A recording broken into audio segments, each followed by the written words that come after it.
ঈদের আনন্দে বিভিন্ন বিনোদন কেন্দ্রে ভিড় করছে মানুষ।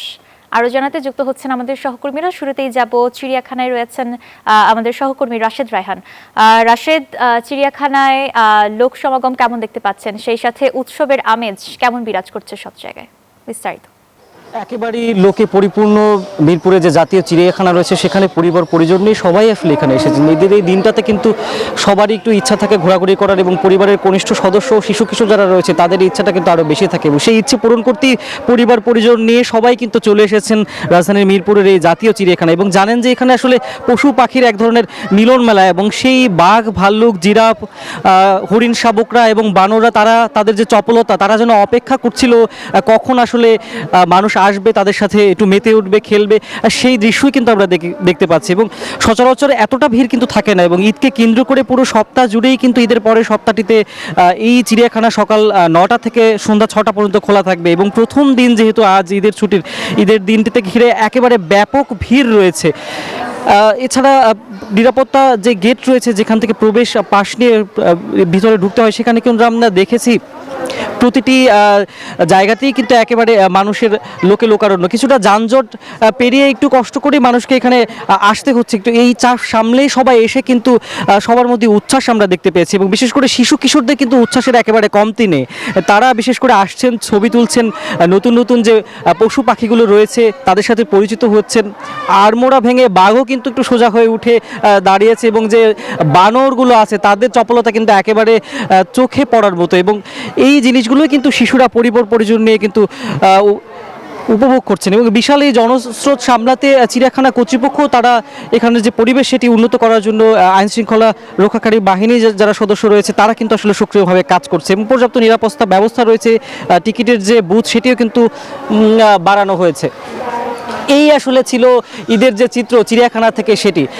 আমাদের আরেক সহকর্মী রিয়া, তিনি বসুন্ধরা সিটি শপিং মলের টগি ফান ওয়ার্ল্ডে আছেন, যাব তার কাছে। রিয়া, জানাবেন সেখানের কি অবস্থা, ঈদের ছুটির দিনে মানুষ কি করছে সেখানে?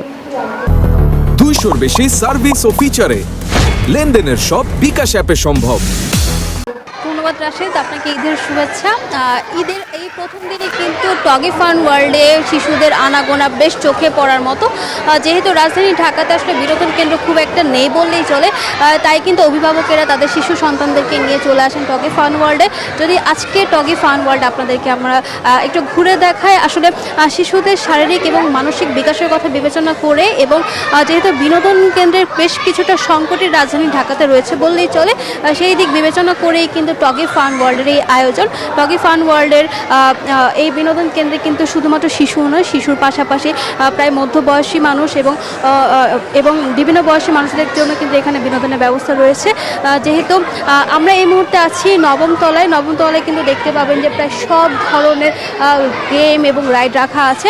বাচ্চারা চাইলে কিন্তু এখানে যে গেমগুলো আছে তারা চড়তে পারবে। কিছু গেম আছে তারা হচ্ছে ভিডিও গেমের মতো, তারা এখানে খেলতে পারবে। শুধু তাই নয়, এখানে অভিভাবকেরা কিন্তু শুধুমাত্র ঢাকা নয়, ঢাকার বাইরে থেকেও আসছেন, এবং তারা কিন্তু বারবারই বলছেন যে আসলে শিশুদের মানসিক বিকাশ এবং তাদের কিছুটা উৎসাহ উদ্দীপনা বাড়াতেই কিন্তু ঈদের ছুটিটাকে তারা কাজে লাগায়, এবং তারা কিন্তু আসলে টগি ফান ওয়ার্ল্ডে চলে আসেন। শুধু তাই নয়, এই টগি ফান ওয়ার্ল্ডে কিন্তু প্রবেশ মূল্য 150 টাকা। এছাড়াও কিন্তু প্রায় বিভিন্ন বয়সী মানুষের কথা বিবেচনা করে, বিভিন্ন দর্শনার্থীদের কথা বিবেচনা করে বিভিন্ন ধরনের প্যাকেজ রয়েছে, এবং সেই প্যাকেজের মাধ্যমে কিন্তু দর্শনার্থীরা বিভিন্ন ধরনের রাইডে চড়তে পারেন কিংবা গেম খেলতে পারেন। এছাড়াও আমরা এখানে যে অভিভাবকেরা এসেছেন তাদের সাথে কথা বলেছি, তারা কিন্তু বারবারই বলছেন যে আসলে যেখানে ঢাকাতে বিনোদন কেন্দ্র প্রায় শূন্য হয়ে পড়েছে, সেখানে টগি ফান ওয়ার্ল্ডের এমন আয়োজন কিংবা এমন উদ্যোগ কিন্তু আসলেই প্রশংসনীয়।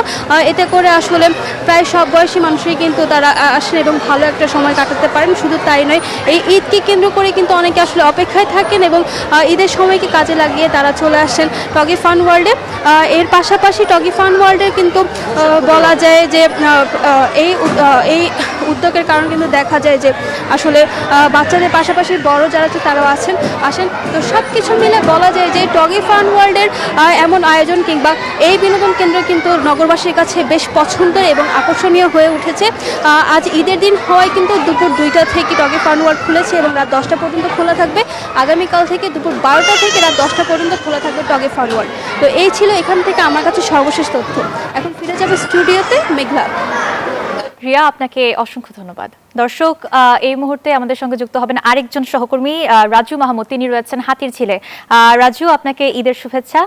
জানতে চাই হাতির ঝিলে লোক সমাগম কেমন দেখতে পাচ্ছেন, সেই সাথে ঈদের উৎসব আমেজ কেমন সেখানে? ধন্যবাদ মেঘলা, আপনাকে ঈদের শুভেচ্ছা, ঈদ মোবারক। আপনি আসলে দেখতে পাচ্ছেন যে আমার ঠিক পাশে আমি হাতিরঝিলে যে জায়গাটিতে অবস্থান করছি সেখানে হাজারো মানুষের সমাগম। আসলে একটু বলে রাখি, যেহেতু আজ ঈদের দিন বিকেলবেলা রাজধানীর বিনোদন কেন্দ্রগুলোতে আসলে লোকারণ্য হয়ে থাকে। যেহেতু রাজধানীতে বিনোদন কেন্দ্রের বিশাল একটি সংকট আছে, সেক্ষেত্রে লেক এবং ছোট ছোট যেসব পার্কগুলো আছে সেই পার্কগুলোতে আসলে সব ধরনের মানুষ তাদের পরিবার পরিজন নিয়ে ঘুরতে বের হয়। সেই দৃশ্যটি আমরা হাতিরঝিলে দেখতে পাচ্ছি। এখানে সর্বস্তরের মানুষজন এখানে ঘুরতে এসেছেন। তারা এখানকার যে বেলুন, ছোট বাচ্চাদেরকে বেলুন কিনে দিচ্ছে, ফুল কিনে দিচ্ছে, মিষ্টি মিঠাই, মন্ডা বা ফানুস বা বাতাসার মতো মিষ্টিগুলো আমরা দেখেছি। সেগুলো আসলে এখানে একটা ছোট ধরনের মেলার মতো আসলে আমরা এখানে দেখতে পাচ্ছি। এই মেলার আমেজটি আসলে ঈদকে কেন্দ্র করেই। এছাড়া আমরা এখানে অনেকের সাথে কথা বলেছি যারা ঘুরতে এসেছেন, তাদের একটাই মত, যেহেতু 30 দিন সিয়াম সাধনা করার পর আজ ঈদের দিন, সেই ঈদের খুশি পরিবার পরিজন এবং বন্ধুদের সাথে উদযাপনের উদ্দেশ্যেই তারা আসলে আজকে রাজধানীর হাতিরঝিলের এই জায়গাগুলোতে তারা সমবেত হয়েছেন। এছাড়াও হাতিরঝিলে আমরা দেখেছি যে ওয়াটার বোট যেই সার্ভিসটি রয়েছে, সেই ওয়াটার বোটগুলোতেও আমরা প্রচুর যাত্রীদেরকে পানিতে বা নদীতে নৌ ভ্রমণের যে আনন্দ, সেই আনন্দটা উপভোগ করতে আমরা দেখেছি। সব কিছু মিলিয়ে আমার পিছনে বা আমার সামনে এখানে হাজারো মানুষ তারা এই ঈদকে উদযাপন করার উদ্দেশ্যেই আসলে হাতিরঝিল সহ রাজধানীর অন্যান্য বিনোদন কেন্দ্রগুলোতে ভিড় করে যাচ্ছেন। এর বাইরে আমি যেসব বাচ্চাদের সাথে কথা বলেছি তারা বলছে তাদের জন্য যদি একটা খেলার মতো জায়গা থাকতো, ঘোরার মতো পার্ক থাকতো, তাহলে সেক্ষেত্রে তারা এই জায়গা থেকে আসলে সরকারকে একটু সচেষ্ট হবার আহ্বান জানান। মেঘলা, আমার কাছে আসলে হাতিরঝিলের এই ছিল ঈদের ঘোরাঘুরি সর্বশেষ। রাজু, আপনাকে ধন্যবাদ।